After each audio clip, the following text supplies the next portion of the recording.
2014, 18 ও 24 সালের নির্বাচনের দায় নেবে না উপজেলা নির্বাচন অফিসাররা। মিথ্যার ওপর দাঁড়িয়ে রাজনীতি করছে জামায়াত, মন্তব্য বরকতুল্লাহ বুলুর। 3 মাস বন্ধের পর সোমবার থেকে উন্মুক্ত হচ্ছে সুন্দরবন। খাদ্য ও পুষ্টির অভাবে মারা যেতে পারে রোহিঙ্গারা, সতর্কবার্তা WFPর। রাশিফলে আজ সুখ, শান্তি ও চমকপ্রদ পরিবর্তনের সম্ভাবনা।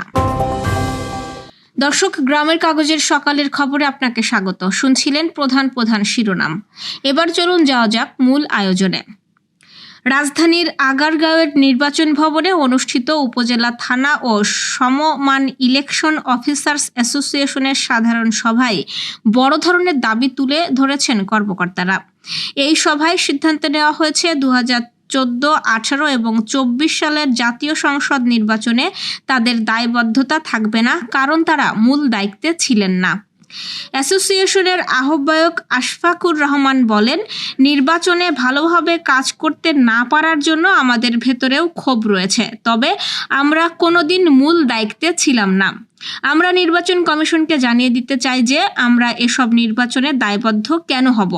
তিনি কমিশনের রোডম্যাপ অনুযায়ী দ্রুত সময়ের মধ্যে নির্বাচন কমিশনের কার্যক্রম এবং প্রশাসনিক কাঠামোর উন্নয়ন দাবি করেন।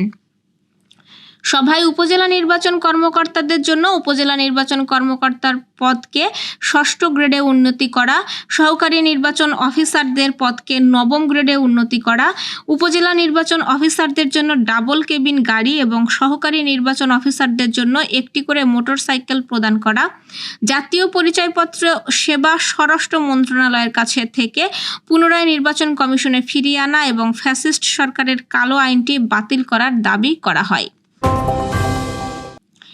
বিএনপির ভাইস চেয়ারম্যান বরকতুল্লাহ বুলু বলেছেন, জামায়াত ইসলামী মিথ্যার ওপর দাঁড়িয়ে রাজনীতি করছে। তারা 71-এ মুক্তিযুদ্ধের স্বাধীনতার পক্ষে ছিল না।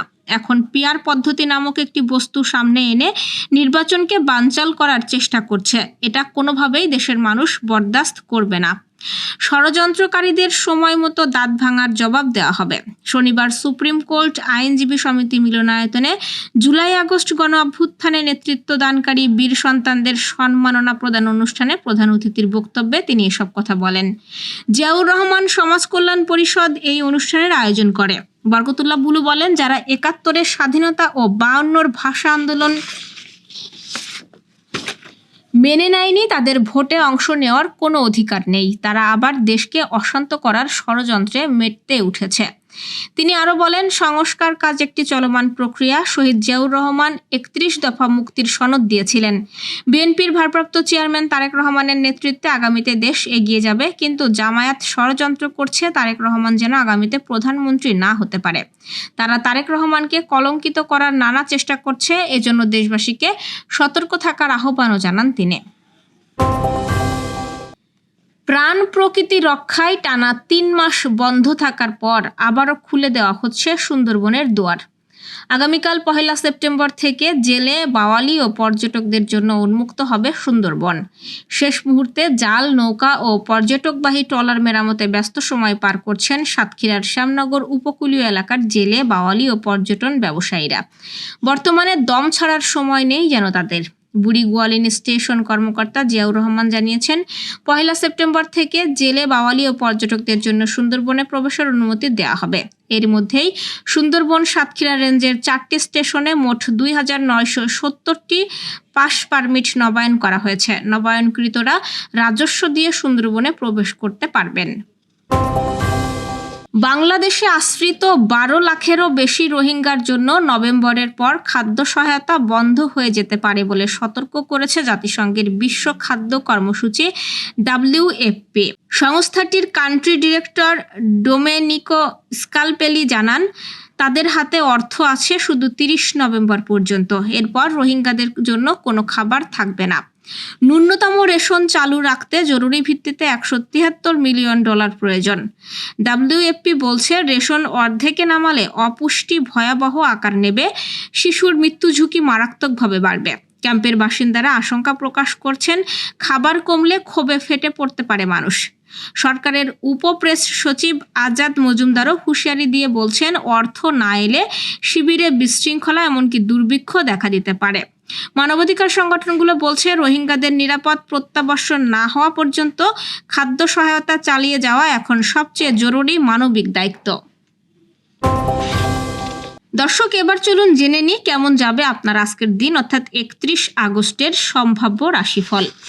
মেষ রাশির আজকের দিন কর্মক্ষেত্রে চাপ কিছুটা বাড়তে পারে। সহকর্মীর সাথে মতবিরোধে সতর্ক থাকুন। আর্থিক বিষয়ে তাড়াহুড়ো না করে ধীরে পরিকল্পনা করুন এবং পরিবারের দিক থেকে শান্তি বজায় থাকবে। বৃষ রাশি অর্থ ও ব্যবসা শুভ ফল পাবেন। নতুন বিনিয়োগের সুযোগ আসতে পারে।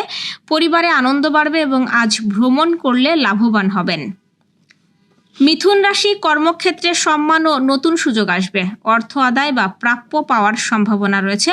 সৃজনশীল কাজ করলে প্রশংসা পাবেন এবং প্রেমে অনুকূল সময় আজ। কর্কট রাশির কাজের জায়গায় দায়িত্ব বেড়ে যেতে পারে। আর্থিক দিক নিয়ে সতর্ক থাকুন। পরিবারে কারো স্বাস্থ্যের প্রতি যত্ন নিন এবং ছোট ভ্রমণ শুভ নয়। ধৈর্য ধরে চললে সমস্যার সমাধান হবে। সিংহ রাশি ক্যারিয়ারে উন্নতির যোগ আছে। প্রমোশন বা নতুন সুযোগ পেতে পারেন। ব্যবসায়ীদের জন্য লাভজনক দিন আজ। বন্ধু বা পরিচিত কারো কাছ থেকে ভালো খবর মিলতে পারে। কন্যা রাশির আজ মনের অস্থিরতা কাটানোর চেষ্টা করতে হবে। কর্মক্ষেত্রে চাপ বাড়বে, তবে সাফল্যও আসবে। আর্থিক দিক মাঝারি থাকবে। পরিবারের কাউকে সময় দিলে সম্পর্ক মজবুত হবে। তুলা রাশি উভয়চরী যোগের প্রভাবে কর্মজীবনে ভালো সুযোগ আসবে। আর্থিক উন্নতি হতে পারে। শিক্ষার্থীরা পড়াশোনায় সাফল্য পাবেন এবং প্রেমের সম্পর্ক গভীর হবে। বৃশ্চিক রাশি সৃষ্টিশীল কাজে সাফল্য পাবেন। প্রেম ও সম্পর্কের জন্য দিনটি শুভ।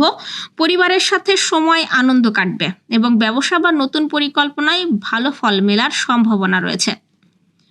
ধনুরাশির আজ ভ্রমণ বা স্থান পরিবর্তনের লাভ হতে পারে। কর্মক্ষেত্রে সুনাম পাবেন। অর্থনৈতিক চাপ থাকলেও ধীরে ধীরে সমাধান হবে এবং বন্ধু বা আত্মীয়ের সহায়তা পেতে পারেন। মকর রাশির কর্মক্ষেত্রে পরিশ্রম বাড়লেও তার ফল ভালো আসবে। আর্থিক দিক স্বাভাবিক থাকবে। পরিবারের কারো সাথে ভুল বোঝাবুঝি এড়াতে হবে এবং সামাজিক কাজে সুনাম বাড়বে। কুম্ভ রাশির সম্পত্তি বা গাড়ি কেনার সুযোগ আসতে পারে। ব্যবসায়ীদের জন্য শুভ দিন। মানসিক স্বস্তি পাবেন এবং দাম্পত্য জীবনে শান্তি থাকবে। অর্থ লাভও হবে আজ। মীন রাশির সামাজিক মর্যাদা বাড়বে। পারিবারিক সুখ মিলবে। ব্যবসা বা কর্মক্ষেত্রে সাফল্য পাবেন এবং প্রেমের সম্পর্ক আরও দৃঢ় হবে। দর্শক, এই ছিল এখনকার আয়োজন। আগামীকাল ঠিক একই সময়ে সকালের খবর দেখতে ও জানতে চোখ রাখুন গ্রামের কাগজের ইউটিউব চ্যানেল ও ফেসবুক পেজে। আর প্রতিদিনের খবরের আপডেট পেতে গ্রামের কাগজের ইউটিউব চ্যানেল সাবস্ক্রাইব এবং ফেসবুক পেজ ফলো করে রাখতে ভুলবেন না। আমাদের পরবর্তী খবর দেখুন বিকেল 3টায়। শুভ বিদায়।